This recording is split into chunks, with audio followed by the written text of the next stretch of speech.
दोस्तों, मेरा नाम है कुमकुम बिनवार। आज देश के न्यूज चैनल्स की हालत इतनी खराब हो गई है कि वहां के रिपोर्टर से लेकर एंकर तक सब बस नाम कराने के लिए बदनाम होने से भी रत्ती भर शर्माते नहीं हैं। और ऐसे रिपोर्टरों के सपोर्ट में आ गए हैं चैनल के वो स्टार एंकर जिनका पिछले 8 सालों में मीडिया को गोदी बनाने में अभूतपूर्व योगदान है। आगे आपको बताऊंगी कि अपने रिपोर्टर की जग हंसाई हुई तो उनके सपोर्ट में क्या बोली रूबिका लियाकत। लेकिन ये तो खैर आप जानते ही हैं कि रिपोर्टर ज्ञानेंद्र तिवारी को बागेश्वर धाम वाले बाबा ने उनके सोशल मीडिया अकाउंट से थोड़ी बहुत निकाल कर डिटेल्स बता दी तो वो अचंभित रह गए और ज्ञानेंद्र ने बाबा जी की जय जयकार लगाकर अपनी जग हंसाई करवा ली। लेकिन दुनिया में भाई साहब पर जब लोग हंसने लगे, उनकी पत्रकारिता का मजाक उड़ाने लगे, तो दोबारा पहुंच गए बाबा के चरणों में ये शिकायत करने कि देखिए बाबा जी, लोग हमसे कह रहे हैं कि आपने जो बातें हमें बताई वो तो सब हमारे फेसबुक में थी और लोग हमसे पूछ रहे कि हमने आपसे क्रॉस क्वेश्चन भी नहीं किया। बताइए रिपोर्टर साहब, ये सवाल तो आपको अपने आप से खुद पूछना चाहिए था। खैर, इसके जवाब में बाबा जी कहते हैं कि तुम चिंता मत करो, आज हम 4 पर्चे और खोल देंगे। देखो, उनकी तो जानकारी हमने कहीं से नहीं ली है ना, अब तो मानते हो ना कि कुछ ना कुछ है। इसके जवाब में ज्ञानेंद्र तिवारी हाँ भरते हैं। क्या मजाक चल रहा है।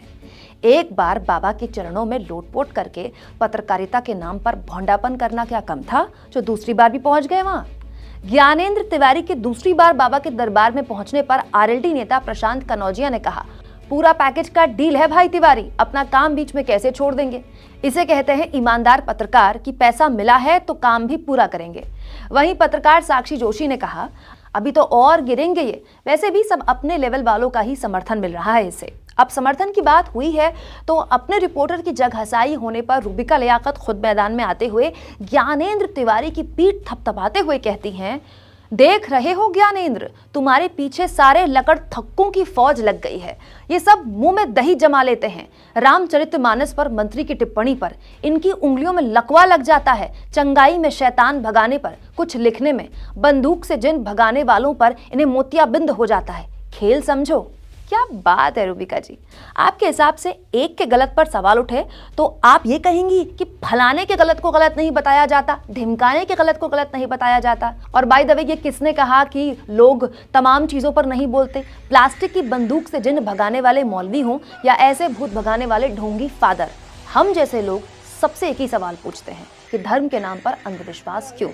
लेकिन ये तो बताइए रूबिका जी कि आप आखिरकार अंधविश्वास को ये इलॉजिकल कवच क्यों दे रही हैं।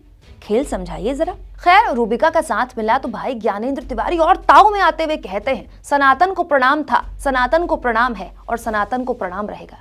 अरे भैया प्लीज, अपने जर्नलिज्म के ब्लंडर को सनातन जैसे महान धर्म को आगे करके छिपाने की कोशिश मत कीजिए। ये खेल नेताओं पर फपता है, पत्रकारों पर नहीं, क्योंकि यहाँ सवाल आपके सनातनी होने या ना होने का है ही नहीं। यहाँ सवाल आपके बेसिक कॉमन सेंस और प्रेजेंस ऑफ माइंड का है।